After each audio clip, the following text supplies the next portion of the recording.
Olá, iniciando mais um videocast do canal Justiça e Amazônia, iniciando oficialmente a temporada 2024 do nosso videocast.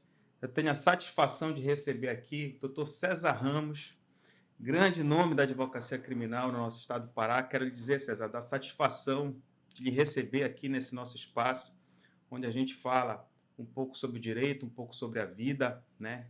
E por falar em vida, eu queria, César, começar esse nosso bate-papo conhecendo um pouco da tua história, mas sabendo assim particularmente o que te trouxe à advocacia criminal, o que te fez construir esse nome dentro da advocacia criminal, como começou isso, qual foi a mosquinha ali que te picou e te trouxe para essa área tão empolgante do direito.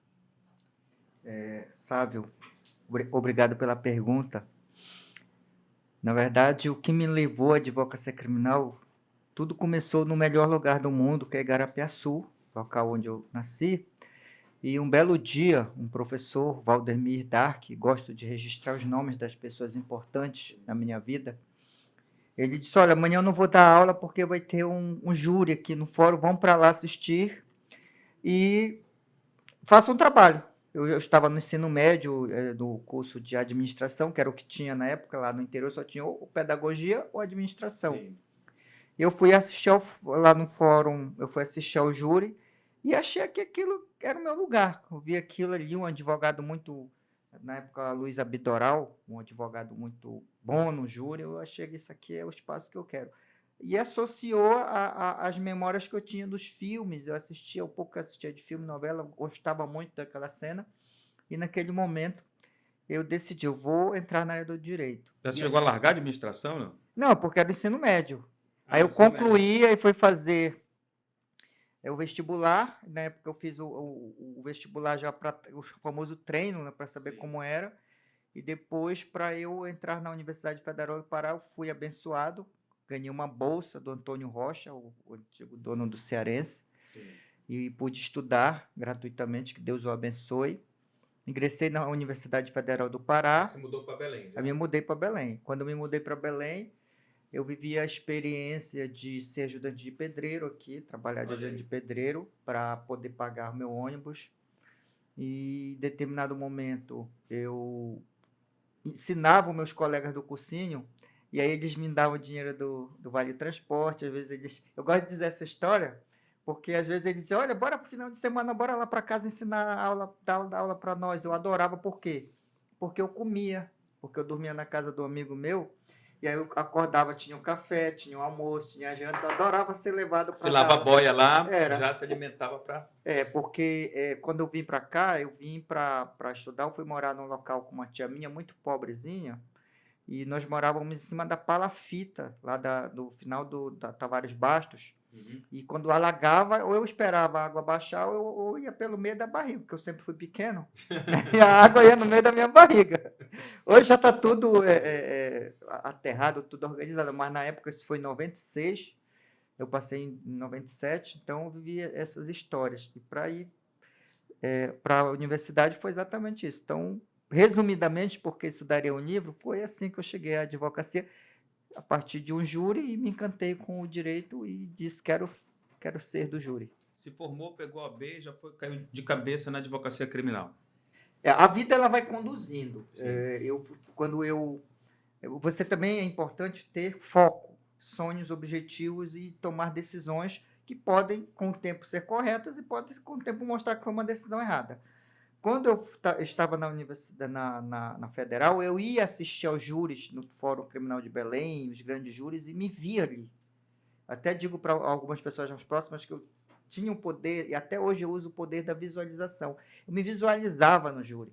Às vezes eu chegava lá em casa e ficava falando sozinho, como se eu estivesse dando entrevista para a televisão ali, para a rádio. Eu me via como fazendo discurso sozinho no quarto, como se estivesse falando. Eu me via ali, eu sentia que aquilo ia acontecer na minha Isso é o vida. que as pessoas chamam de sonho, né? É. E então, quando eu estava na Federal, eu recebi um convite da professora Ana Maria Barata para ir para o Sim. estágio no Ministério Público. Todo mundo queria ir, eu não quis. Eu recusei porque eu queria para a Defensoria Pública, porque Sim. o estagiário da Defensoria Pública podia falar no júri, e o do MP não pode.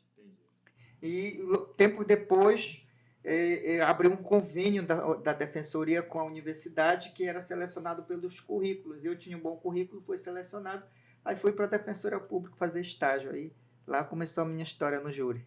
César, a advocacia criminal, você já está aí com muitos anos de estrada e já passou por muita coisa, né? E a advocacia criminal, assim como toda advocacia, ela passa por violações constantes das prerrogativas. Essa defesa das prerrogativas é uma luta diária do passado, do presente, e vai ser uma luta no nosso futuro, né? Mas, assim, a advocacia, ela é muito ampla, ela tem diversos setores, e cada setor passa por suas violações específicas, né? Porque a advocacia realmente é uma atividade muito diferente, dependendo do setor que você está atuando. Mas eu penso que a advocacia criminal, sobretudo aquela que está atuando perante órgãos até não jurisdicionais, como as delegacias de polícia, por exemplo, ela passa realmente por violações que são muito intensas, são violações que realmente elas engessam o advogado, te impedem de trabalhar, de cumprir ali teu papel, né? E essa relação é muito tensa, né, da advocacia com a segurança pública. Tu tens uma experiência muito grande nisso, já passaste por muita coisa. Recentemente, uma colega foi violada gravemente, né, numa delegacia de polícia porque foi impedida de acompanhar a oitiva de testemunha, né? Assim, aquela dificuldade de acessar o inquérito.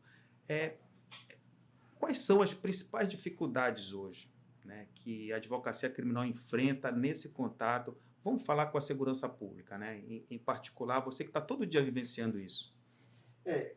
O problema ele é maior do que parece, porque existe a própria questão da formação das autoridades, do policial militar, do policial civil, então isso passa por isso. Alguns delegados, quando eles tiveram a experiência de advogar, alguns advogaram no trabalhista, então a realidade dele é diferente, alguns no civil e alguns no criminal. Os delegados que atuaram, que advogaram, fizeram a experiência do criminal, parece que eles são mais sensíveis ao respeito do advogado no ambiente de delegacia. Então depende muito, depende até do fator sorte do advogado chegar lá com um delegado que vai te viabilizar todas as formas. Agora existem delegados que não respeitam o advogado. E aí surge o comportamento adequado, que na minha avaliação, mas posso estar errado, deve partir do advogado, que ele tem que agir com equilíbrio. Eu vou voltar ao episódio, vou falar do episódio de Castanhal lá, que é a questão da testemunha. Eu fui incitado por alguns estudantes, advogados e até delegados a me manifestar. E aí eu fiz 2 textos. O primeiro porque surgiu, eu vi um texto no Instagram de alguém que parecia pelo perfil ser delegado, porque ele bloqueou o comentário, eu ia comentar lá, que mandaram para mim, dizendo que advogado não pode acompanhar depoimento de testemunha em inquérito. E ele parte do princípio de que tem uma decisão, inclusive da lavra do ministro Gilmar Mendes, numa petição no Supremo, dizendo que realmente não pode porque não incide o contraditório e ampla defesa no inquérito. Existem até normativas da Polícia Civil em alguns estados orientando que o advogado não participa da oitiva. Isso tem gerado muito problema. Só que eu fiz uma distinção. Uma coisa é eu, advogado do investigado, querer participar do inquérito na oitiva das testemunhas, que não tem nada a ver com a minha clientela. Sim. Isso é uma coisa. Esse tipo de faculdade ou de potestade não existe, segundo a decisão do Supremo. E não é o César Ramos que está dizendo. Eu discordo, mas não adianta eu discordar. O Supremo tem entendimento de que o advogado tem uma atuação limitada por conta do sigilo, da investigação, pela própria natureza, mesmo aqueles procedimentos que não são sigilosos, mas pelo princípio, eles são sigilosos, pelo interesse da acusação que prevalece. Eu fiz o distinguir para dizer, mas quando que essa decisão do Supremo não abarca esse aspecto? Quando eu vou acompanhar uma testemunha, eu tenho o direito de estar presente.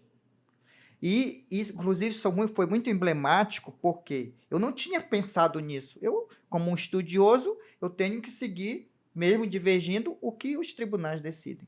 Então, eu tinha compreensão de que o advogado não podia participar e que a participação em oitiva de testemunha, mesmo quando era seu cliente, era mera liberalidade do delegado. Inclusive, advogados, delegados, amigo meu, disse: César, eu deixo porque eu sei que o cara está trabalhando. Eu participei de uma audiência no juízo criminal que o juiz começou a pressionar a testemunha e, no final, a testemunha começou a responder e, no final, o juiz mandou oficiar a Polícia Federal para abrir o inquérito contra a testemunha. E aquilo me incomodou. Quando ele foi fazer com a testemunha, que não era nem de defesa do meu cliente, eu pedi a palavra pela ordem e disse que adverti o juiz, que ele advertisse a testemunha, que também a testemunha tem o direito a não autoincriminar-se. Sim. E aquela minha intervenção salvou a outra testemunha, porque o juiz já não teve o comportamento incisivo. E ali, a partir dali, eu passei a entender que, se em juízo acontece isso, da testemunha sofrer a pressão e confessar até um crime, porque não lhe é dito, olha, você vai responder como testemunha, mas tem direito ao silêncio se for uma resposta autoincriminadora. Não é dito para a testemunha. Sim. Imagina na delegacia. E fiz um texto assim. Portanto, eu entendo que, se for acompanhar a testemunha, o advogado tem direito de acompanhar na delegacia, no ambiente administrativo, no ambiente judicial. Isso é uma questão. No caso, e quando há violação da prerrogativa, como ocorreu? E aí eu fiz um texto à noite para completar, e eu fui incompreendido por muitos colegas, achando que eu estava dando razão ao delegado para a conduta dos advogados, e eu nem mencionei o caso de Castanhal para não especificar. Eu fiz um texto mais de alerta. Por quê? Porque, a partir de um problema pessoal, eu fui estudar o assunto para entrar com HC, um habeas corpus preventivo, habeas corpus para trancar o inquérito policial. E no meu estudo eu encontrei um julgado do STJ, e que é utilizado por outros tribunais do Estado, dizendo que o gabinete do delegado ele está protegido pelo tipo penal da invasão de domicílio. Então, qualquer pessoa não pode chegar e invadir à força, arrombar o gabinete do delegado. Sim. E eu fiz um texto para alertar isso, a partir de um drama pessoal. Tá? Então, não é o entendimento do César, é como os tribunais decidem. E o maior escudo da defesa da prerrogativa, o maior instrumento, é o conhecimento das nossas prerrogativas, conhecê-las, e conhecer o método de defesa, tá? Então, no caso concreto, como poderia ser, então, diante de uma violação, como eu poderia agir? A colega de Castanhal, ao acompanhar o vídeo dela, fez certo, fez correto. O que ela fez? Quando o delegado, segundo consta, a retirou da sala, o que ela fez? Ela fez o vídeo, ela fez a prova. E quando ela movimentou a maçaneta da porta, ela movimentou para provar que a porta estava trancada, que ela não tinha acesso, livre acesso, que é o que está no nosso estatuto. Mas, a partir do momento que o delegado tranca, não posso chegar lá e invadir. Então, ela fez a prova. Ela materializou que a testemunha estava lá dentro, que ela estava na porta e não podia entrar. Ela foi perfeita. Então, não tem nada a ver o texto, por exemplo, com quem associou o Castanhal. Tem a ver com a minha preocupação de, no afã na exaltação, até porque, repito, eu vivi um drama pessoal. Sim. No afã naquela exaltação da defesa, você invade o delegado, ou mesmo que a porta não esteja trancada na chave, você entra achando que pode, e isso tem ensejado grandes polêmicas e pode ensejar em algum delegado um pouco mal intencionado, que ele indicia um advogado ou o estagiário ou qualquer outra pessoa por invasão de domicílio, no conceito que a lei permite, porque entrou no gabinete dele. Então, esse é o cuidado que deve ter, e no caso concreto, assim, para ficar bem claro, porque é o exemplo a ser seguido, o que é feito. Você não vai invadir, você vai produzir a prova. Todos nós temos o celular. Sim. Então, você produz a prova, filma, aciona a prerrogativa, a comissão de prerrogativa, que, diga-se de passagem, foi muito atuante, é uma comissão muito atuante, tá, de Castanhal, porque eu já contei com o apoio deles. E a comissão chegou, não resolveu, o que tem que ser feito?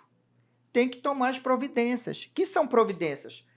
O desagravo que está no nosso regimento, no nosso estatuto, as medidas junto à corregedoria, se for delegado, se for outra autoridade, e as que tem que ter, como representação pelo abuso de autoridade, tem que ter um pacote associado à atuação da defesa da prerrogativa. E César, o advogado, no inquérito policial, né, ele tem uma participação mais restrita, porque é um processo inquisitivo. Então, você não pode, no princípio, a não ser uma liberalidade do delegado, fazer perguntas, inquirir, né?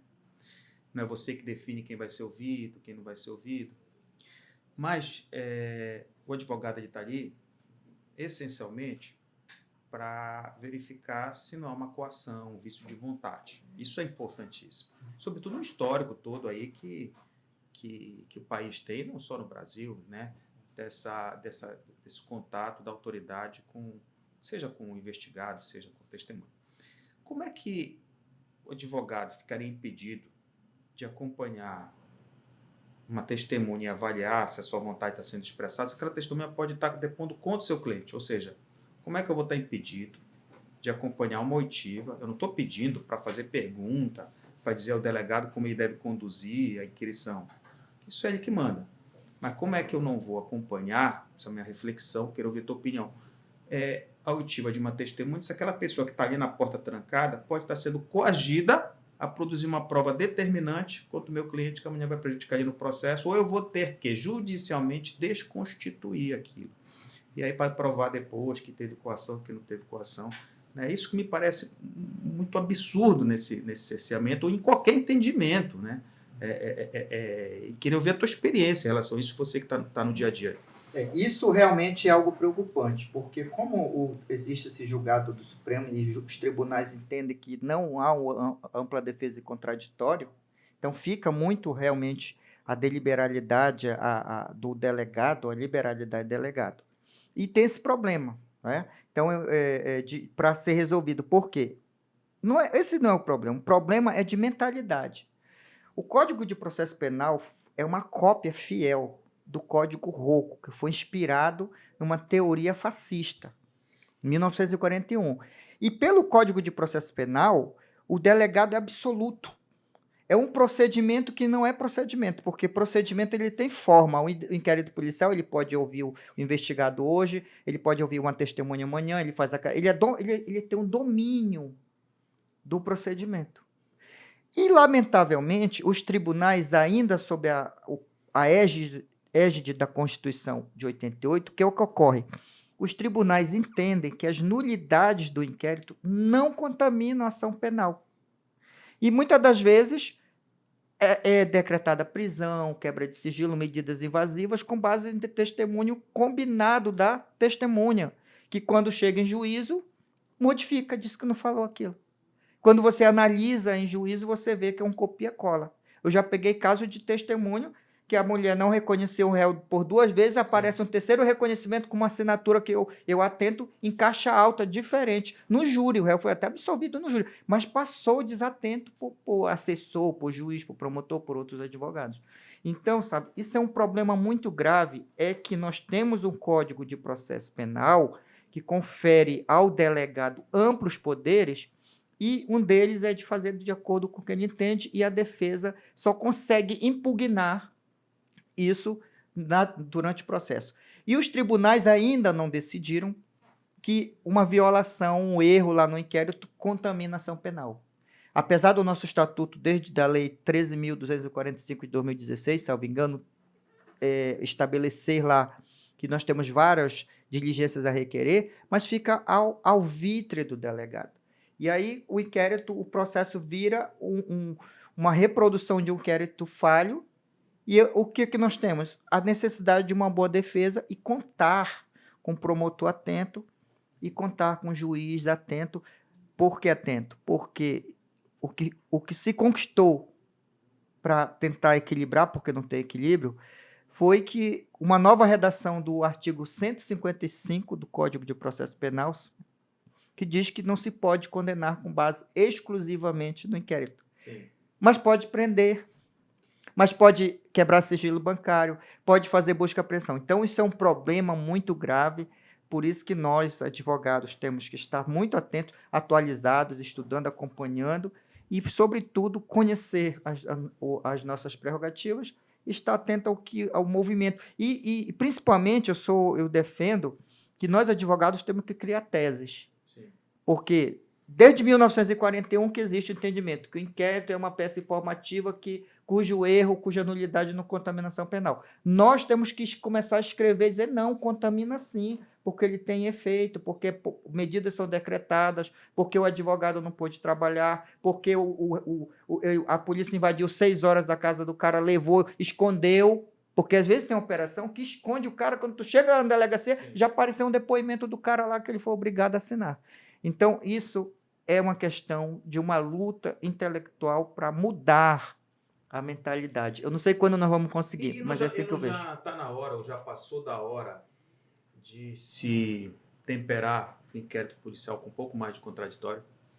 Essa é uma luta constante da OAB, tanto que já tivemos várias alterações na OAB, principalmente a lei, que eu acho que é a Lei 13.245 de 2016, que prevê que o advogado possa fazer o requerimentos por razões, até se não tem um curso, a partir dessa mudança da lei, que alterou o artigo 7º do nosso estatuto, eu montei um curso sobre inquérito policial e atuação do advogado. Mas qual é o grande problema? É que os tribunais não mudaram a mentalidade para dizer realmente, acho que agora, a partir de 88, agora com o evoluir das coisas, nós precisamos rever essa história de que o delegado pode mandar o que quiser e a nulidade não E contaminação qualquer penal. problema lá Não contaminação não penal. contamina. Né? Tem até entendimento que diz que a ação penal não depende nem de inquérito, é dispensável. Esse o Buziles, diria a Lene Streck. César, acesso à documentação do inquérito policial, né? Que eu vejo assim, uma das reclamações mais recorrentes é aquela dificuldade do advogado em ter acesso ao que o delegado está fazendo ou já fez. Né? Isso envolve aquela investigação que ela inicia, ela fica um monte de papel ali solto, não tem inquérito, mas está acontecendo, o cliente já está sofrendo consequências. Aí fica aquele papelzinho misturado ali, você quer cópia, não pode ter cópia, né? Você tem uma discussão até nessa questão agora do 8 de janeiro, do acesso, isso envolvendo a STF, né? Enfim, você vê que, seja da delegacia no interior do Pará até o STF, esse acesso do advogado à investigação, ela é muito blindada. E o cliente sofrendo consequências e o advogado sem conseguir trabalhar. Isso, de que modo isso afeta o exercício mesmo da profissão? De que modo isso é determinante, por exemplo, para impedir mesmo o advogado de fazer a defesa do seu cliente?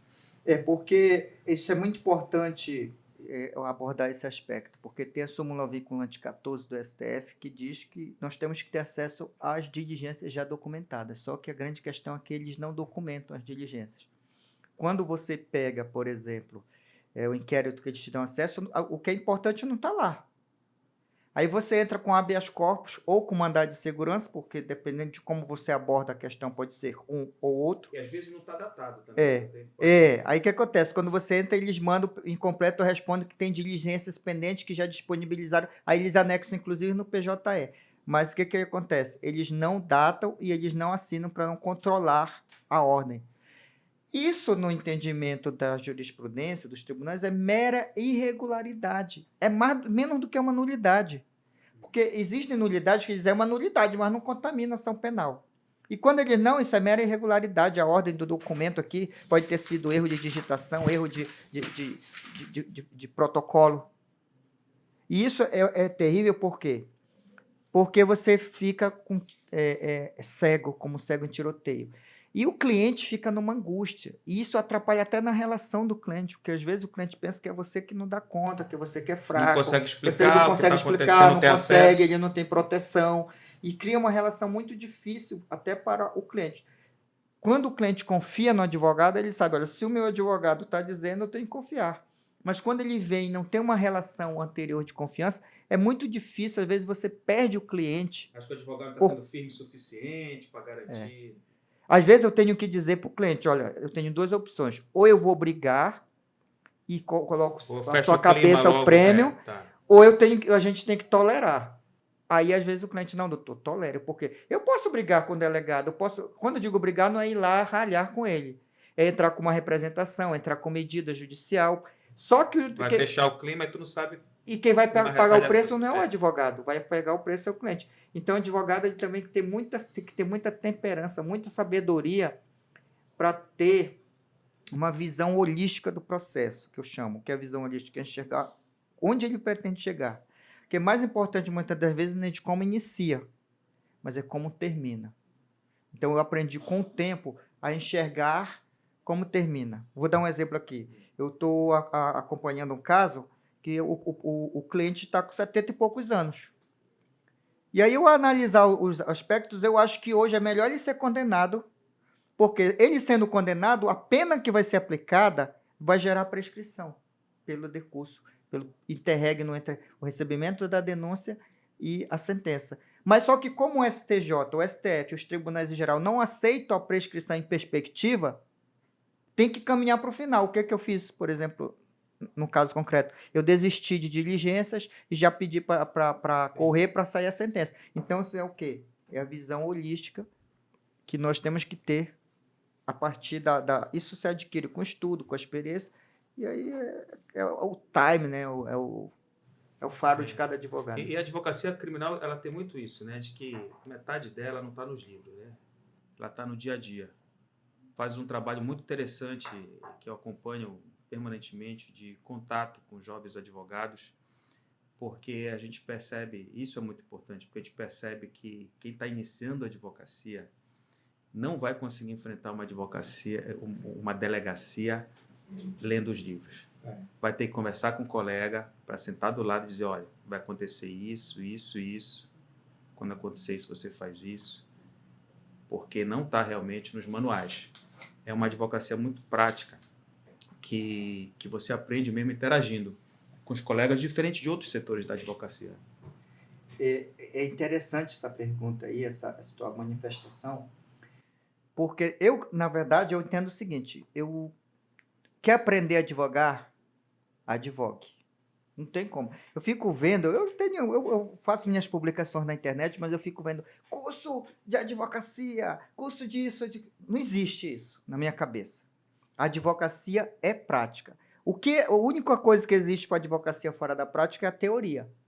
Mas a advocacia você aprende na prática. Eu aprendi muito com meus erros. Hoje, algo que eu não faço hoje, mas eu aprendi com algo que eu fiz errado no passado. E por isso eu tenho muito carinho com a jovem advocacia. Porque eu fui ajudado por muitas pessoas. Eu sempre gosto de dizer que eu sou um campeão por muitas mãos. Aliás, um vencedor por muitas mãos, porque para eu estar aqui, muitas pessoas contribuíram para isso.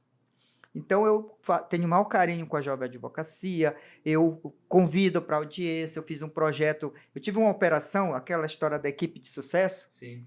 Como surgiu? Eu estava numa mega operação, tinha 13 clientes, o juiz desmembrou a audiência várias vezes e todo dia eu recebia convite de gente para querer ir. Eu fiz uma estimativa que eu poderia levar 3 por vez. Aí surgiu a equipe de sucesso. E levava. E depois surgiu o projeto Bastidores de Sucesso. Como era isso? No auge da pandemia, só se fazia defesa oral por meio virtual. 15 minutos. Só que 15 minutos, para quem pode me assistir pelo Instagram ou pelo site do tribunal, não sabe o que eu fiz antes. Que eu fiquei nervoso, que eu treinei no espelho, que eu debati, que eu risquei, que eu imprimi. E aí, um estagiário amigo de uma colega minha pediu que queria ver. Aí eu pedi, olha, faz de conta que tu não tá aí. Eu não estou te vendo. E ele ficou vendo os bastidores, e aí surgiu outro projeto, Bastidores de Sucesso, para a pessoa andar comigo, para a pessoa ir lá para o escritório quando eu for fazer uma sustentação oral virtual. Às vezes eu estou fazendo, tem 5 ali numa plateia. É que eu quero me exibir? Não. É que eu quero que ele perceba que aqueles 15 minutos ali, ele é fruto de uma preparação que eu fico nervoso também, que eu fico tenso, que eu fico inseguro, até o momento que eu inicio. Então, por isso que eu fiz esse projeto. Para improvisar, né? Entendeu? Tem uma preparação ali que você só aprende estando do lado do outro profissional, não tem outra escapatória. Inclusive, sabe, vários jovens advogados, a primeira audiência foi comigo, desse projeto. Como eu ministro o curso, eu me coloco sempre à disposição. Vários jovens advogados fizeram a sua primeira audiência, eu lá do lado, como figurante. Vários jovens advogados estrearam no júri porque eu fui lá para dar apoio. Então, eu tenho o maior carinho porque eu tenho que devolver principalmente para o jovem advogado, aquilo que a vida e que os outros advogados mais maduros na época. Eu cito aqui o exemplo do meu falecido amigo, defensor público João Torque, que me ensinou a ser um advogado destemido. Então, eu acredito assim que você devolve para a vida, para as pessoas, aquilo que você tem no coração. É isso que eu faço por eles. Parabéns, César, por esse trabalho. Eu queria que tu encerrasse a tua fala aí, falando sobre a advocacia criminal, dizendo o que é mais apaixonante, né, de tudo que tu fazes. Seja escrever uma petição, é audiência, é aquela defesa, aquela alegação final no tribunal do júri. O que para ti toca mais teu coração nessa profissão tão apaixonante? Olha, o mais apaixonante da advocacia criminal é você lidar de forma humanizada com as pessoas. Você olhar, por exemplo, por um réu e não visualizar só aquele réu, visualizar que aquele réu, quando ele está preso muitas das vezes com a esposa, com os filhos, com a mãe, com os amigos. É você poder ir para um júri, por exemplo, com a compreensão de que a vítima também tem uma família e que você precisa respeitar o sofrimento daquelas pessoas que estão ali, fazer uma defesa humanizada, de modo que você possa sair e as pessoas, como já aconteceram comigo, da outra parte da família da vítima, dizer: doutor, muito obrigado por ter Que respeitado legal. a memória do meu filho, a memória do meu irmão. E também, sobretudo, assim, para coroar, o maior honorário para mim é quando o réu é condenado, porque não existe advogado que ganha tudo, não existe, a não ser que ele tenha escolhido, digo aqui, eu tenho certeza de que eu vou ganhar. E no final, às vezes você está desolado porque fez um trabalho, achava que poderia ter conseguido um resultado que não deu, e aí vem o réu, vem a família e diz: doutor, muito obrigado, eu fui bem defendido, eu sei que o senhor foi melhor e quero continuar com o senhor, quero que o senhor faça o meu recurso. Então, esse reconhecimento com a compreensão de que você entregou ao réu um direito inalienável dele, que é uma defesa de qualidade, uma defesa plena, uma defesa digna, para mim é o mais agradável da advocacia criminal. É o que honra a profissão, né, meu amigo? César, obrigado. E obrigado, sobretudo, por essas últimas palavras aí, que é uma fonte de inspiração para qualquer advogado, nem para quem não milita na advocacia criminal. Uma honra te receber aqui no nosso canal. E é o primeiro convite de muitos convites que eu sei que a gente tem muito tema aí para conversar. Então, agradeço, estou sempre à disposição para colaborar com a comunidade jurídica e com o ensino jurídico, com tudo que eu puder contribuir para a sociedade, porque o advogado ele também tem que ter a compreensão do seu papel social. E quando ele também fala em favor da sociedade, que a sociedade não quer um processo viciado, ela não quer uma condenação injusta, ela não quer que as coisas não se desenvolvam da forma como tem que ser, porque ela paga o preço, e o preço social de um processo mal conduzido, de uma condenação injusta, ele é muito alto, porque é o preço da humanidade. Perfeito, amigo. Muito obrigado. Encerrando mais um videocast do canal Justiça e Amazônia. Pedindo sempre que você nos siga no Instagram, no YouTube. E o meu agradecimento, como sempre, à dupla comunicação aqui na pessoa do nosso colaborador Giovanni. Até a próxima.